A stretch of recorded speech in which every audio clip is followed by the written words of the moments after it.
get it off the house. What I'm talking about is many of us plant shrubs, even trees, far too close to the house. And the reason you want to get it off the house, in this case, these beautiful boxwoods, is because it stays continuously wet on these shingles here. So what you want to do is what I did here, probably, I'm going to say 6 weeks ago. I pruned these boxwoods, which are over 6 feet tall, and I pruned them to about 24 inches to 30 inches. I tend to prune back a little harder than most people, but as you see, they're all coming back. So probably in another month or so, I'll come in and prune out any dead. Next spring, I will prune out any dead that I see, but you can prune them hard. Now, the ideal time for most of us on the East Coast is going to be the end of March. But I prune these in early summer, and I'm going to prune these here in midsummer. And I've had about 99% success, maybe 99.5% success with them coming back. Now, you really don't want to do this in late summer or the fall. That could lead to potential death of these plants. So what I'm going to do is come in, and if you look real carefully, you'll see at the base here some of the shoots that are coming up, because I did prune part of this. So there's basal shoots that are in the stems, but you don't see them. So I'm going to come in, same height. I'm going to measure it. It's knee high. And I'm going to come in, and it's always worthwhile having great tools. These are Baco pratings. Now, I will say you may end up spending $65 to $100, but these are great. We sharpen them just on one side, and you can just come in and prune.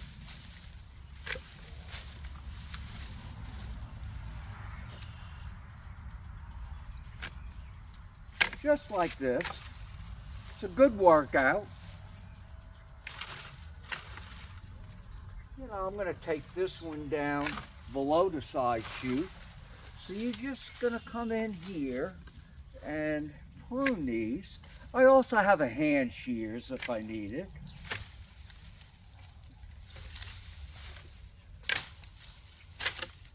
And I do prune them somewhat narrow. And on the backside, you know, when we're talking about getting it off the house, maybe this one here, I'll cut a little harder. And you're just going to come in and prune them.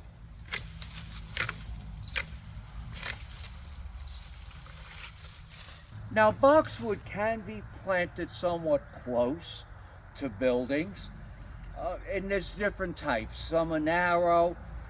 This is one that's medium in height and growth, and there's some that are dwarf.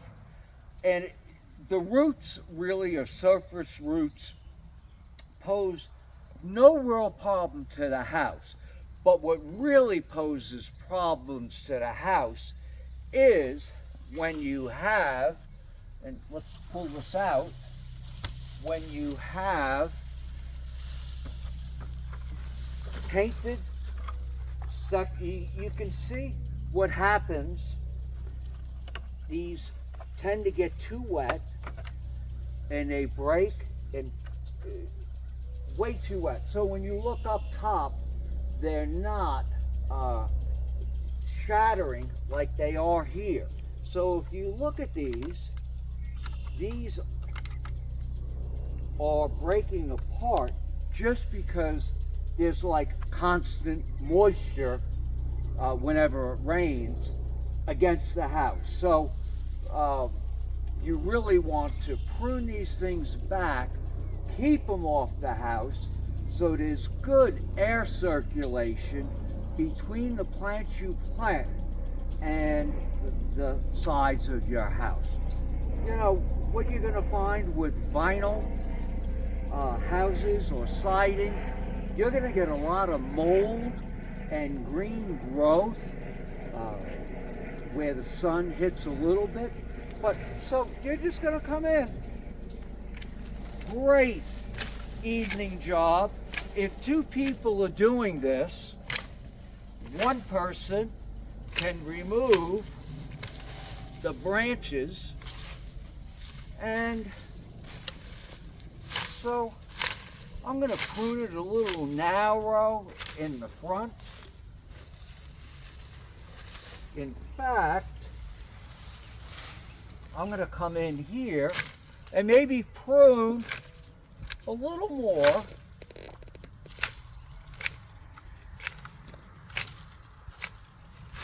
Like this.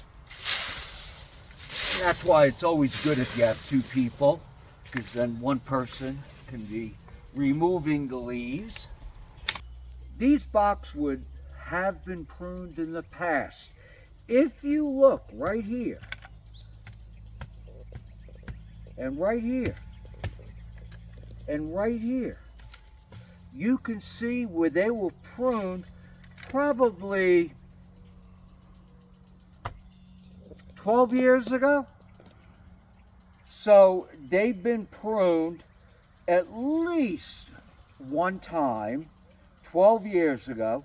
Could even be more than that, because this is a slow growing boxwood.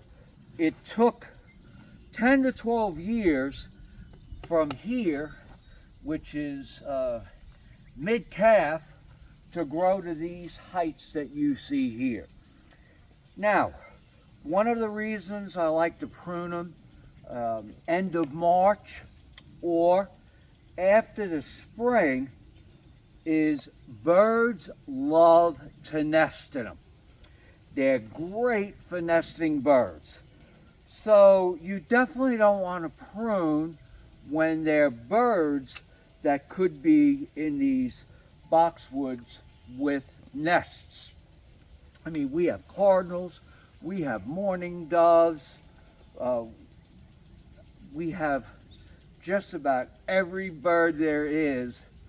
The indigo bunting is usually in the fields or the front of the house, and I love indigo buntings.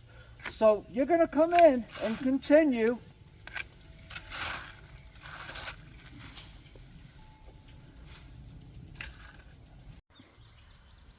As you can see, I have gotten it off the house. Now this variety of boxwood is one of my favorites. It is called Newport, and it's got a really nice bluish color to it. I'm Mark Viette. I live in the Shenandoah Valley. Join me next time in the garden.